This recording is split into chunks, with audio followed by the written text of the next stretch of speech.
जो लोग खा रहे हैं वक्त के नाम पर जमीन, उनका क्या इलाज है फिर? क्यों वक्त प्रॉपर्टीज में कई काबिज है, सरकार के पास जाएगी, सरकार उनको मालिक बना देगी। नुकसान किसका हो रहा है मैडम? वक्फ बोर्ड का नहीं हो रहा तो किसका हो रहा है बताइए?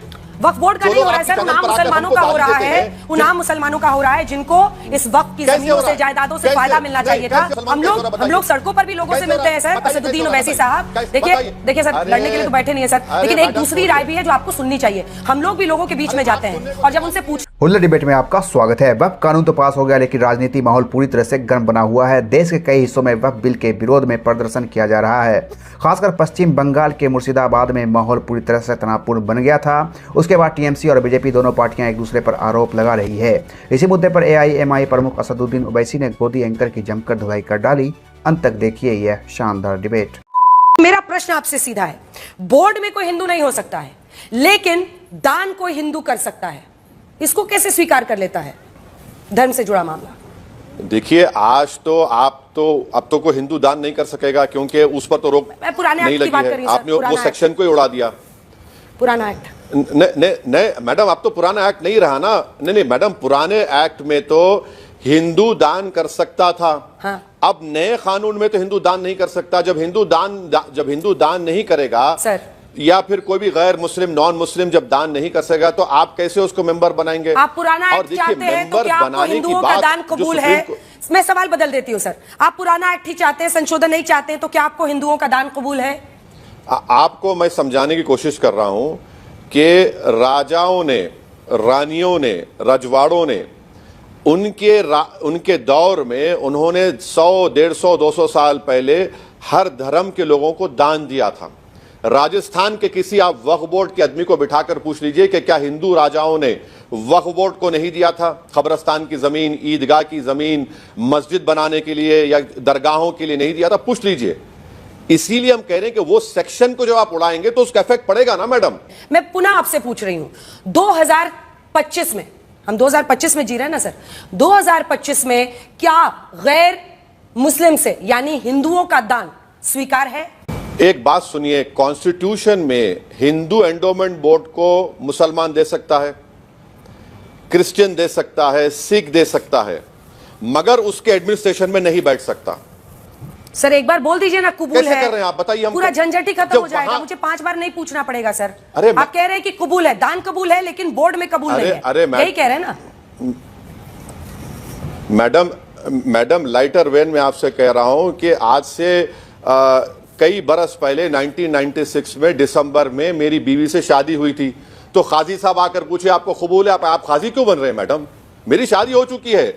देखिए, जब 95 के एक्ट में ये प्रोविजन था, अरे जो प्रोविजन था, अरे सुन तो लीजिए, नहीं सुन तो, मेरी मैडम मेरी बात सुन लीजिए। अगर कोई हिंदू धर्म के लोग, ईसाई धर्म के लोग, सिख धर्म के लोग जो नॉन मुस्लिम है वो दान देना चाह रहे हैं, तो यकीनन वक्फ की प्रॉपर्टी बनती है, ये बनेगी वो, ठीक है। यकीनन वक्फ बोर्ड को अगर कोई देना चाह रहा है तो कबूल है, कोई बात नहीं, ठीक है। तो दान कबूल है, लेकिन बोर्ड में व्यक्ति कबूल नहीं है। इस नियम से क्या आजम खान प्रभारी मंत्री बन के कुंभ का आयोजन कर सकते हैं? मैडम, आजम खान किस कैपेसिटी में थे? मिनिस्टर थे ना आजम खान, और आजम खान को खमियाजा उसी का भुगतना पड़ा कि आज उनकी जिंदगी खतरे में पड़ चुकी है। आजम खान जब मंत्री थे या आजम खान थे बताइए? आजम खान उस वक्त कैबिनेट के मंत्री थे, उनको क्या मुसलमान के तौर पर बनाया गया या फिर मंत्री के तौर पर बनाया गया बताइए? वो मंत्री थे, ठीक है। जब कोई मंत्री बन जाता है उसके बाद उसके मजहब देखने की जरूरत नहीं है, लेकिन कोई अगर जज है, अगर कोई कलेक्टर है, तो उसके मजहब को देखने की जरूरत है। मैं अगले बिंदु पर आ रही है सर, अगला सवाल तो सुनिए। आप ये कह रहे हैं बार बार कि ये धर्म से जुड़ा मामला। अब देखिए, सवाल ये संपत्ति का है, कितनी प्रॉपर्टी, जो कि मैं हर बार आपको बताती हूं सर। वक्फ बाय यूजर, खाली आपको हम बता दें, वक्फ बाय यूजर की 22.20 लाख प्रॉपर्टीज है, और पूरी जो प्रॉपर्टीज है उसका हिसाब किताब है। दिल्ली शहर के बीचों बीच वक्फ की प्रॉपर्टी मुतवलियों के साथ मिलजुल कर एक व्यक्ति को दे दी जाती है, और वो 5 स्टार होटल वहां चला रहा है, वो 5 स्टार होटल मौजूद है। अब ऐसे में आप बताइए कि 5 स्टार होटल के लिए कोई दान देता है? अगर कोई मुस्लिम व्यक्ति इस्लाम में वक्फ को मानकर वक्फ करता है जमीन, तो वो किसके लिए करता है? कि जो गैरतमंद, जिनको भी जरूरतमंद लोग हैं, उनको ये फायदा मिले इसका। लेकिन वहां तो साहब 5 स्टार होटल चल रहा है, तो मेरा आपसे प्रश्न यह है कि ये 5 स्टार होटल अगर चल रहा है तो आप आगे के लिए डरा रहे हैं, लेकिन इस भयावह सच्चाई को कौन देखेगा कि इतने बड़े पैमाने पर भ्रष्टाचार हो रहा है सर, इतने बड़े पैमाने पर अलग अलग जगहों पर भ्रष्टाचार हो रहा है, और कितने अस्पताल, कितने स्कूल, कितनी यूनिवर्सिटी, कितना फायदा महिलाओं को पहुंचाया गया है इस वक्त से। अगर आपके पास डेटा हो आप बता दें। मैडम अब ये लिमिटेशन एक्ट के जरिए तो वो मालिक बन गया ना। आप लिमिटेशन एक्ट, मोदी जी ने लिमिटेशन एक्ट अप्लाई कर दिया तो 5 स्टार होटल का मालिक हो गया वो। अगर लिमिटेशन एक्ट अप्लाई नहीं होता तो मैं उसके लिए लड़ता ना आज भी। अगर किसी ने गलती की तो हम तो लड़ते, आपने लिमिटेशन एक्ट अप्लाई करके आपने उसको दे दिया। अब रहा सवाल आपका कि कितने स्कूल चल रहे, मैं आपको दावत दे रहा हूं, मेरे साथ आप हैदराबाद को आइए। हैदराबाद से 2 घंटे के फासले पर गुलबर्गा है। मैं आपके स्कूल कॉलेज सब देखा हुआ है। मैं इंडिया की बात कर रही हूं। सुन तो लीजिए मैं इंडिया की बात कर रही हूं। अरे मैडम सुन तो लीजिए, मैं अपने कॉलेज की नहीं बात कर रहा हूं, सुन तो लीजिए आप। हैदराबाद से 2 घंटे के फासले पर गुलबर्गा एक इलाका है, ख्वाजा बंदा नवाज रहमतुल्लाह अलैह की दरगाह है, जो चिश्तिया सिलसिले का बहुत बड़ा मरकज है। वहां मेडिकल कॉलेज है, इंजीनियरिंग कॉलेज है। मैं आपको बता रहा हूं कि 1955 में उस वक्त के मुतवल्ली ने मुस्लिम बच्चियों को पढ़ाने के लिए एक बैल बंडी को पर्दा लगाकर मुस्लिम बच्चियों को बिठाकर स्कूल में फ्री पढ़ाते। आप चलकर तो देखिए।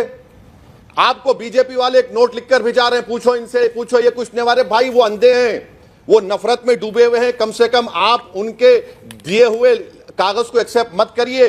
कोई प्रोपेगेंडा नहीं है सर, आपके पास कोई डेटा नहीं है। आप हैदराबाद और हैदराबाद के बाद गुलबर्गा पहुंचे, उससे ज्यादा आप नहीं बता पाए, आप मुझे नंबर्स नहीं दे पाए। मैं तो पूछ रही हूं ना सर, कितने हॉस्पिटल्स, आप नंबर दीजिए। और ये 1-2 नहीं, दशकों के हिंदुस्तान में वक्फ की गई जमीन से कितने अस्पताल। सच्चर कमेटी ने क्यों कहा था सर, जिस सच्चर कमेटी को आप बार बार कोट करते हैं, उन्होंने कहा था कि 10 लाख करोड़ का फायदा हो सकता है, प्रॉफिट हो सकता है, 10% प्रॉफिट हो जाए तो। सच्चर कमेटी ने कहा था ना सर। सच्चर कमेटी ने क्या कहा था, आप पढ़ते नहीं है ना सच्चर कमेटी को। सच्चर कमेटी ने कहा था कि पब्लिक प्रीमाइसेस एविक्शन एक्ट का पावर वक्फ बोर्ड को दीजिए, आपने नहीं दिया। सच्चर कमेटी ने कहा था कि दिल्ली से 120 प्रॉपर्टीज जो सरकार के कब्जे में, जिसकी कीमत 7,000 करोड़ 2008 में, दीजिए, आपने नहीं दिया।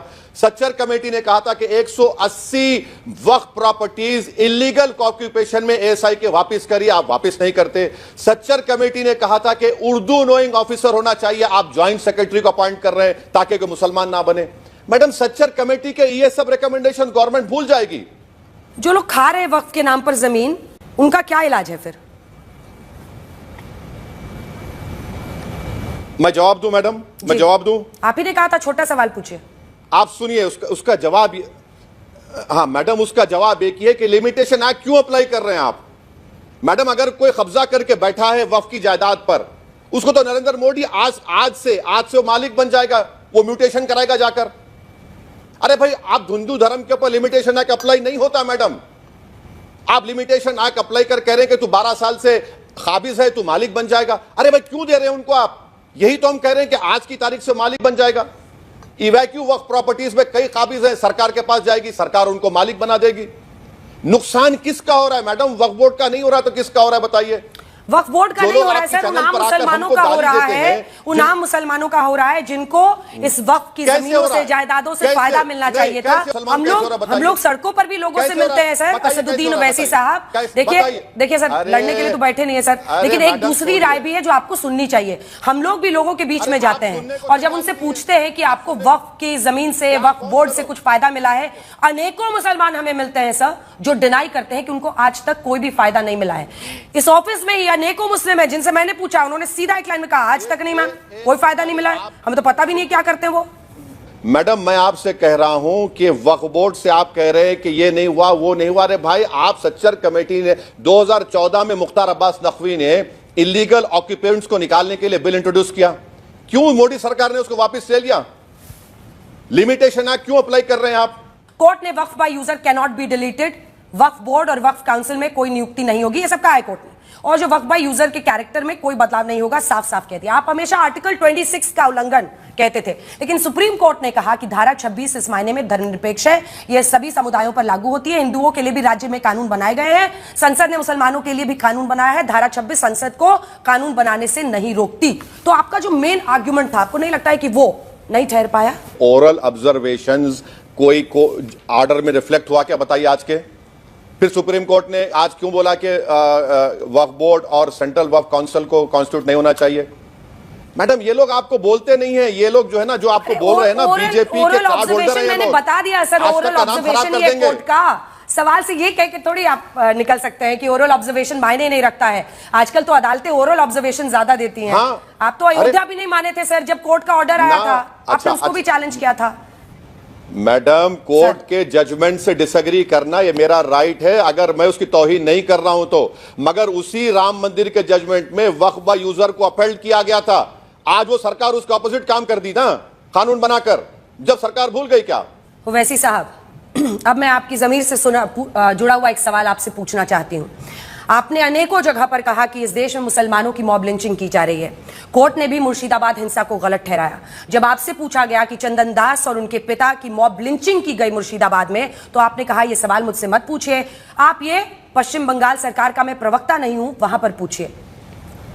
आज मैं आपसे पूछती हूं और मैं पूछूंगी आपसे। मैडम मैं आपको बहुत अच्छा कि आपने सवाल ने बहुत अच्छा कि अंजना ओम कश्यप ने बड़ा एहसान किया मुझसे सवाल पूछकर। तो पहले सवाल के जवाब में मैंने कहा कि वहां की सरकार जवाब देगी। जब हिंसा का सवाल इन दो अंग्रेजी चैनल के हस्बैंड एंड वाइफ ने पूछा तो मैंने कहा मैं इसको कंडेम करता हूं। और फिर उन्होंने कहा था कि वो दो हिंदू धर्म के लोगों की मॉब लिंचिंग हुई, तो मैंने कहा एक पुलिस फायरिंग में मुसलमान भी मारा गया, मैं उस वायलेंस को कंडेम करता हूं। ये सब छोड़ दीजिए ना सर, आप बोलिए कि मॉब लिंचिंग जो बंगाल में हुई है उस पर ओवैसी साहब आज कितना गुस्सा दिखा सकते हैं, कितना गुस्सा उनको आ रहा है? मैडम जो मॉब लिंचिंग बंगाल में मुर्शिदाबाद में हुई मैं उसको कंडेम करता हूं। जिस तरीके से देश में पीलू खान इखलाक और जहां जहां हुआ है, हम हर मॉब लिंचिंग की कंडेम करते हैं। एक अच्छा सा ट्वीट इस पर जरूर डाल दीजिएगा सर। एक आखिरी सवाल है, एक तरफ मुझे पता है कि आप ये कंपैरिजन नहीं है, लेकिन मैं सिर्फ एक डेटा आपके सामने रखना चाहती हूं। एक तरफ राम मंदिर ट्रस्ट 5 सालों में कुल 396 करोड़ रुपए का टैक्स भरता है, जिसमें 272 crore GST, 39 crore TDS, 14 crore labour cess और बाकी अन्य तरह के टैक्स। दूसरी तरफ वक्फ बोर्ड जिसके पास 1.2 लाख करोड़ की संपत्ति है, 2023-24 में वक्फ संपत्तियों से आई शुद्ध आय करीब 1.25 करोड़ रुपए की है। ये गलत हो रहा है या नहीं हो रहा है? आप एक बात समझिए मैडम, आप एक बात समझ नहीं रहे हैं। सच्चर कमेटी ने जो रिकमेंडेशन दिए उसको इंप्लीमेंट करिए। कौमी तरक्याती स्कीम जो पैसे जो आप एलोकेट कर रहे हैं उसको इंप्लीमेंट करिए। एंक्रोचर्स को निकालने का राइट हमको दीजिए, जिस तरह हिंदू धर्म के बोर्ड्स को समर एविक्शन पावर्स का राइट है। और जो दरगाहों से, ये ख्वाजा अजमेरी की दरगाह है ना मैडम, वहां का जो दीवान है आप मालूम करवा लीजिए उनको किस हाई कोर्ट के फैसले के बाद हर साल उनको 1.5 करोड़ रुपया मिलता है विद 10% इंक्रीमेंट। उसका क्या कर रहे हैं, क्यों दे रहे हैं? उनको बंद करिए ना, सुप्रीम कोर्ट में अपील करके उस स्कीम को खारिज करिए। दोस्तों बहुत ही अफसोस की बात है, जिस देश में युवा बेरोजगारी की वजह से सड़कों पर भटक रहे हो, जिस देश में आए दिन महिला पर अत्याचार बढ़ता जा रहा हो, महंगाई आम आदमी की कमर तोड़ कर रखी हो, पेट्रोल से लेकर रसोई गैस जैसी जरूरी चीज़ों के सामान की कीमत आसमान छू रही हो, उस देश में हम लोग हिंदू मुसलमान करके धार्मिक लड़ाई लड़के देश को पीछे करने की कोशिश कर रहे हैं। इस पर अपनी राय हमें ज़रूर बताएं। वीडियो पर लाइक कमेंट करना ना भूलें।